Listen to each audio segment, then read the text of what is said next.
Okay, so here we are. Mental health check-in in everything that's going on. So I haven't done a video in a while, and felt today was the perfect time for me to do one. How am I feeling?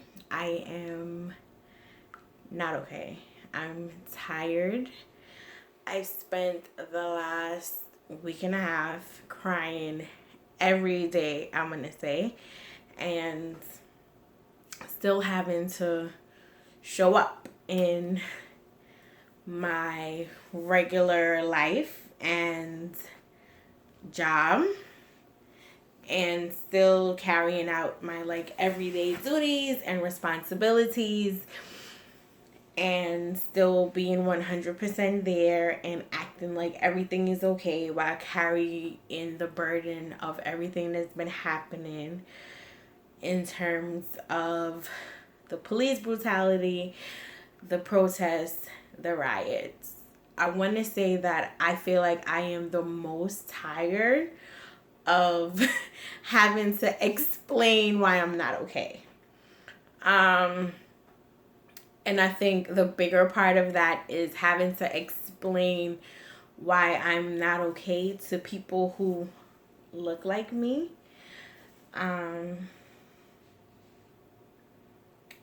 So, and I think it just has a lot to do, I want to say, with, I guess, my circles, right? The truth is, politics, religion, and just viewpoints on certain things aren't like everyday conversations. They're conversations that people avoid on a regular. So with all of this that's going on, like, people have been very vocal. Some have been very vocal about their standpoint, and others, the silence has been deafening, right? So I am Christian. I don't know if I've ever said that in any of my other videos, but I am. I identify as Christian. Protestant Christian. So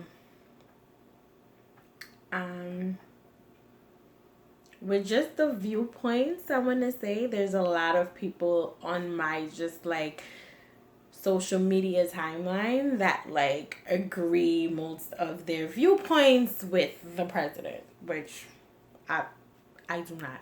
I'm a Christian, but I'm also a liberal. Yes. Figure it out. So I want to say that the biggest thing with me right now is being exhausted and seeing that people that I care deeply about, and when I say deeply, I mean deeply about, the only narrative that they have to add to this conversation is around looting.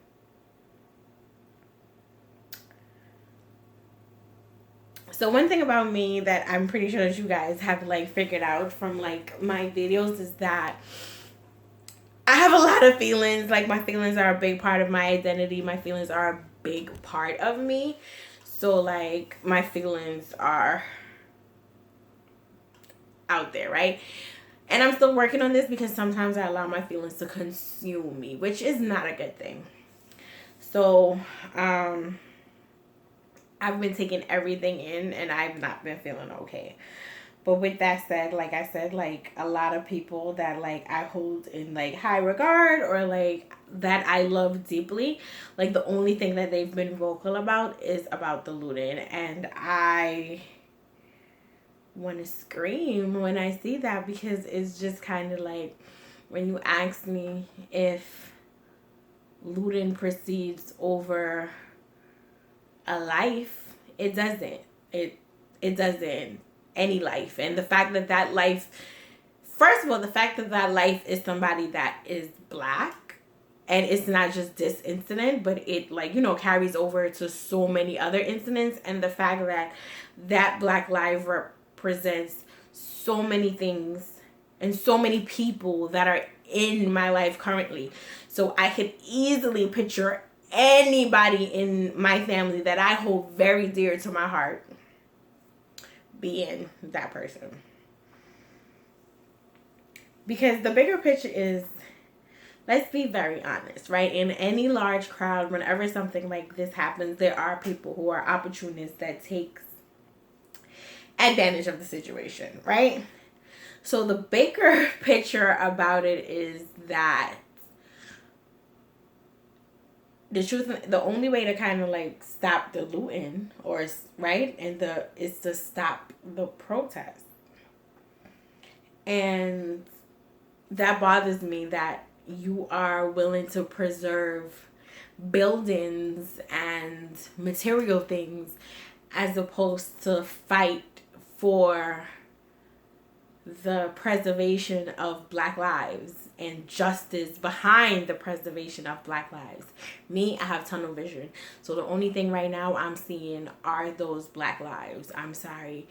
I am not saying that it's okay with everything else that's happening. What I am saying is that I am so focused on Black lives and the preservation of and building those up and restoring those that I am willing to sacrifice the other things.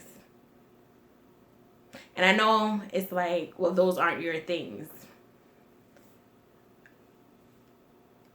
But I also know that those things could be rebuilt. And I personally have donated to every cause that has, besides the bailout, to the restoration of communities, to putting back into small Black owned businesses. I have.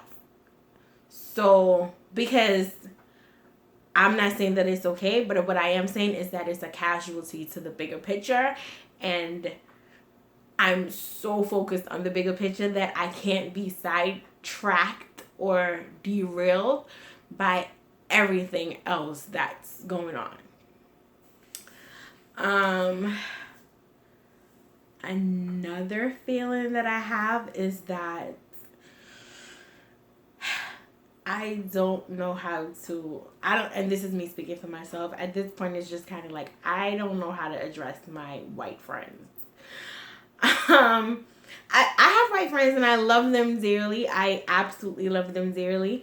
But like, I've been getting like a lot of like texts and stuff like that. It's like, hey, just checking on you, and they're like, how are you? And I feel like that in itself is a loaded question, because it's just like, what do you mean, how am I? And how do I kind of like unpack that? And I've also kind of felt me feeling guilty when they ask me like, how are you? And I'm just kind of, one, I don't want to answer, but I love these people dearly and they are my friends, so I am compelled to answer. I'm just like, I'm as good as I could be. Then there's another part of me that's like, oh, this is the part where you're supposed to ask them how they're doing.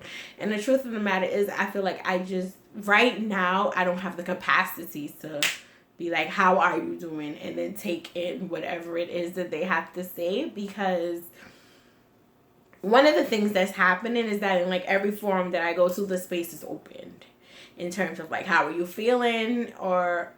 And I feel like it's just so much sometimes to unpack. And the first people to like pop up and tell how they're feeling is my white counterparts. And it's like, okay, I understand it. And I feel like truly being an ally sometimes is just kind of like, hey, I'm here for you. How can I support you? Like, what do you need right now? Like, that's it. Like, don't, like, you know how I'm doing. You know that I'm not okay because I'm not okay. So it's just kind of like, hey, how can I be of a support to you? Or if there's anything you need, let me know. Because I'm not okay. Don't ask me how I'm doing. I'm not okay. I am not okay. I'm not in the slightest way, shape, or form okay. And this whole experience just takes me back, because I think back on so a little insight to my life. I'm a substance abuse counselor. Well, I was practicing as a substance abuse counselor. And one thing that always happened was that, another disclaimer into my life. I've never done like any type of drugs, right? So like I've never even smoked weed, which is very like, I don't know why. I just never have. And then like after I hit a certain age, it was just kind of like, well, what's the point? So I never have. But so one of the questions that I always got from my clients, right? In agencies that both like self-disclose and not self-disclose, because I look young. And this was like, I want to say like 2-3 years ago. So I even looked younger. One of the things that would always come up was like, do you have a history of substance abuse? And when I say no, there was a lot of clients that would just like be completely turned off. And the older substance abuse counselors would get so upset that I had clients that did not want to work with me because I never had a history of substance abuse. They would get so mad, and they would just, and the example they always used was if you're drowning and somebody throws you a lifesaver, would you scream up to them, oh, have you ever drowned before? Why are you throwing me a lifesaver?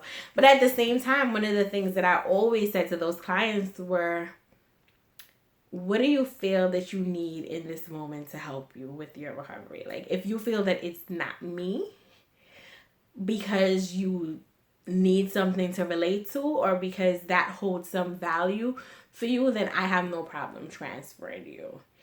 And a lot of counselors used to get mad at that, because then they used to turn to me and they used to be like, well, then you'll never get any clients. And I'm like, no, because some people never ask me that and others do.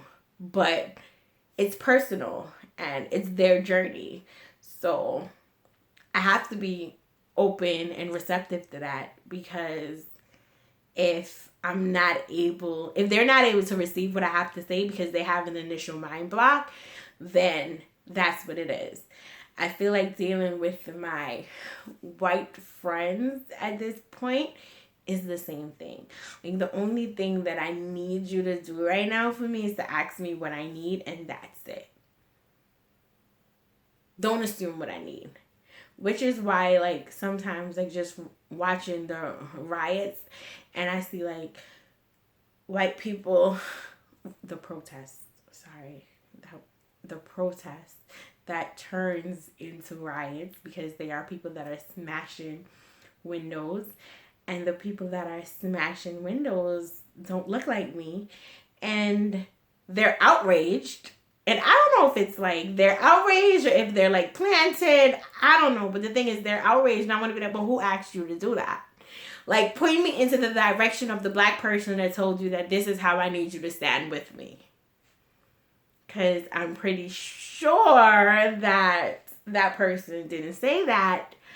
But for some reason, you felt that that was what was necessary for you to be in alliance. That you have to be so outraged or so taken aback. No.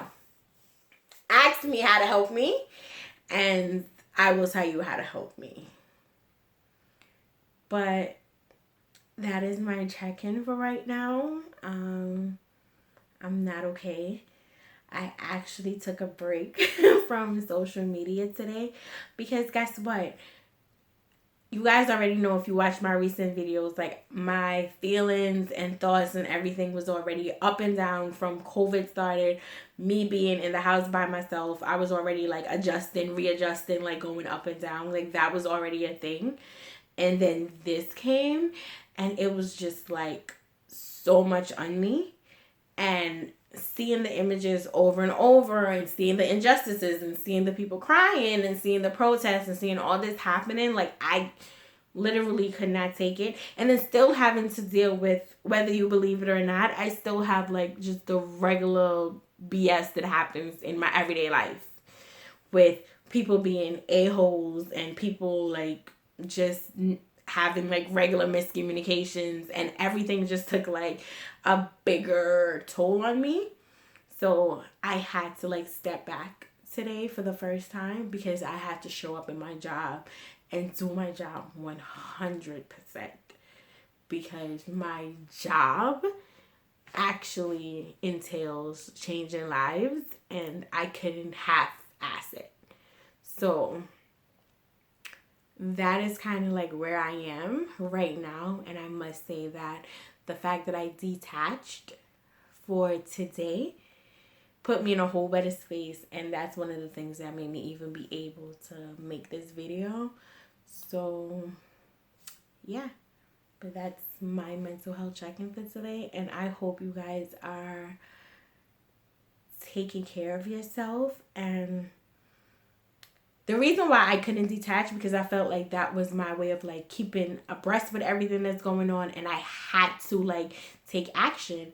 And I had a conversation with somebody today, and they're like, but your job helps you to do that every single day. So just kind of like reframe and know like what capacity you could help in this fight, and not feel like it has to look a certain way. That's my check-in for today, and I hope that you guys are taking care of yourselves. And if you are an ally, I hope you are listening and being receptive to how you can help. And that's it. And I hope you guys have a good night.